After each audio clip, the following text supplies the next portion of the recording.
Dans la précédente vidéo, nous avons vu que notre réalité n'était pas aléatoire. Mais aujourd'hui, nous allons plus loin. Et si l'univers lui-même était fractal? Et si la même structure se répétait à l'infini, des atomes jusqu'aux galaxies?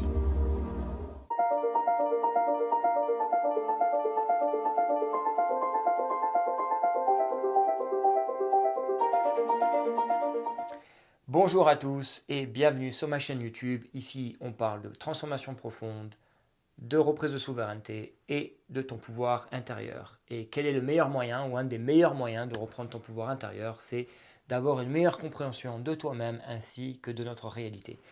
Et les dernières vidéos, j'ai beaucoup parlé de notre réalité et je vais encore un petit peu continuer à parler de notre réalité pour aller encore un petit peu plus loin. Dans la dernière vidéo, j'ai parlé donc de la manière dont notre réalité prenait forme et qu'elle ne prenait pas forme de manière aléatoire, mais qu'elle suivait vraiment des schémas géométriques basés sur la géométrie sacrée, notamment les 5 solides de Platon. Et aujourd'hui, j'aimerais aller un petit peu plus loin pour te montrer encore comment notre réalité est structurée et comme quoi elle n'est pas structurée que sur de la géométrie, mais également des mathématiques sacrées.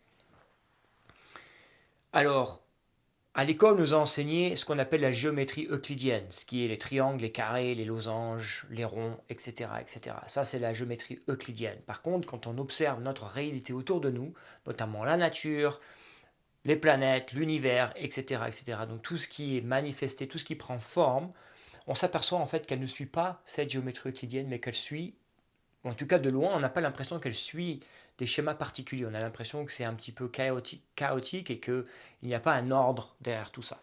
Par contre, quand on commence à regarder de manière un peu plus consciente, on s'aperçoit que notre réalité, en fait, est structurée, est organisée en suivant un ordre très particulier, très cohérent, très harmonieux.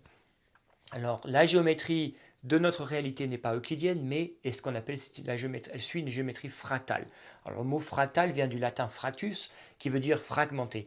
Et en fait, un fractal, c'est une géométrie qui se répète à l'identique qu'on regarde à n'importe quelle échelle d'observation, c'est-à-dire qu'on regarde à l'échelle microscopique ou à l'échelle macroscopique, on peut s'apercevoir que cette géométrie continue à se répéter, donc cette même géométrie, ces mêmes schémas géométriques se répètent de manière à l'identique de l'infiniment petit à l'infiniment grand.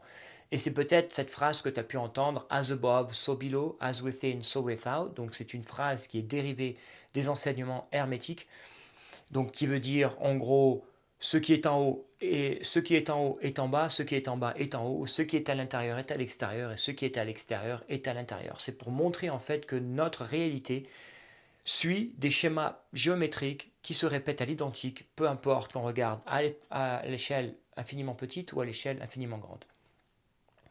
Alors par exemple, si tu regardes un arbre, tu peux voir de loin un arbre n'a pas forcément de géométrie particulière. Ça a l'air assez chaotique comme ça, mais par contre on peut s'apercevoir que l'arbre suit une géométrie fractale, c'est-à-dire que dans un premier temps, il va y avoir un tronc, ce tronc qui va former ensuite des branches, ces mêmes branches qui peuvent être vues comme des troncs, qui vont continuer à former des branches, etc., etc. Et c'est comme ça que l'arbre va grandir et va prendre forme, va se manifester dans notre réalité. Quand on regarde par exemple la feuille d'une fougère, et je te mets un exemple ici, comme ça tu peux voir de quoi je parle, mais quand on regarde la feuille d'une fougère, on peut s'apercevoir que la feuille d'une fougère a une géométrie assez particulière.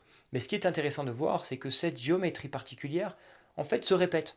Quand on regarde la feuille en intégralité ou quand on regarde des bouts de feuilles, on peut s'apercevoir que la même géométrie est identique et la même géométrie donc se répète à différentes échelles. Il existe des fractales qui sont formés à travers ce qu'on appelle des spirales. Donc par exemple, le temps va suivre des fractales qui sont donc les ouragans, les tornades par exemple. Donc le temps, les schémas météorologiques vont suivre des fractales basés sur des spirales. Des galaxies vont former des spirales. Donc c'est pareil, il va y avoir des spirales qui sont très grandes ou très petites, infiniment grandes, mais qui vont suivre ces mêmes géométries, ces géométries identiques, peu importe à quelle échelle en fait d'observation on se place. Et il en existe plein. Et je t'invite à... J'ai un chapitre complètement dédié à ça dans mon livre The Science of Breaking Free. Donc si tu parles anglais, je t'invite à y jeter un œil. J'ai laissé le lien dans la description ci-dessous. Il y a un chapitre en entier où je fournis plein d'exemples différents pour te faire comprendre et pour te montrer en fait que cette structure est identique, peu importe à quelle échelle d'observation on va se baser. Donc au-delà de cette structure, il y a également ce qu'on appelle des suites de chiffres, des suites de nombres, telles que la série de Fibonacci, qui également fait partie de notre réalité, ou ce qu'on appelle le nombre d'or. Le nombre d'or donc, est une proportion, qui n'est pas vraiment un chiffre, mais une proportion. Donc c'est 1,618, et ce nombre d'or en fait se répète, pareil, à n'importe quelle échelle, et ce nombre d'or peut être vu, cette proportion peut être vue à n'importe quelle échelle, pour n'importe qui. Ton corps physique est rempli de cette proportion du nombre d'or. Les animaux, les plantes, les galaxies, les planètes, notre propre planète évidemment, notre DNA, les atomes, etc. vont suivre ce nombre d'or et cette proportion va être partout. C'est pour ça qu'on l'appelle proportion divine. Et toute cette information, en fait, que ce soit la géométrie sacrée ou les solides de Platon, donc toutes ces choses-là ont été quelque chose que les anciennes civilisations connaissaient. Les anciennes civilisations avaient déjà cette information, et c'est vrai que dans leur propre architecture, dans la manière dont ils étaient intégrés à cette réalité, dans la manière dont ils vivaient, ils interagissaient dans cette réalité, la manière dont ils développaient leurs monuments, etc.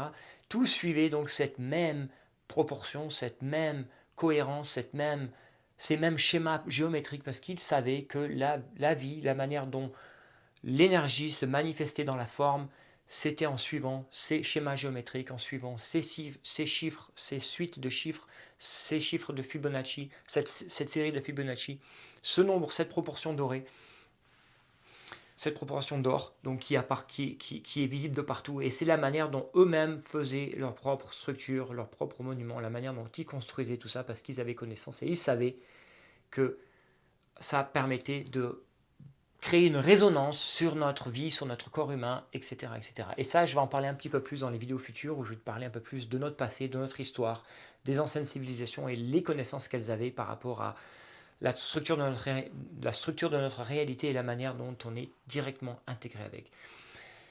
Si c'est quelque chose qui résonne avec toi, quelque chose qui te plaît, je t'invite à mettre un like sur la vidéo, un petit pouce. Partage cette vidéo avec tes amis, avec ta famille, avec des gens qui ont besoin d'entendre ce message, que nous ne vivons pas dans une réalité aléatoire qui n'a été créée par chance, mais une réalité structurée, cohérente, organisée, en suivant des schémas géométriques basés sur la géométrie sacrée, ainsi que sur des chiffres et des séries de mathématiques très très particuliers, très cohérents. Je t'invite à t'abonner à ma chaîne si tu veux être informé de ma prochaine vidéo. Et également, laisse-moi un commentaire si tu as des questions, si tu as des concepts ou des questions que tu aimerais que je clarifie ou que tu aimerais que je parle dans des vidéos futures. En attendant, je prends soin de toi et je te dis à la prochaine.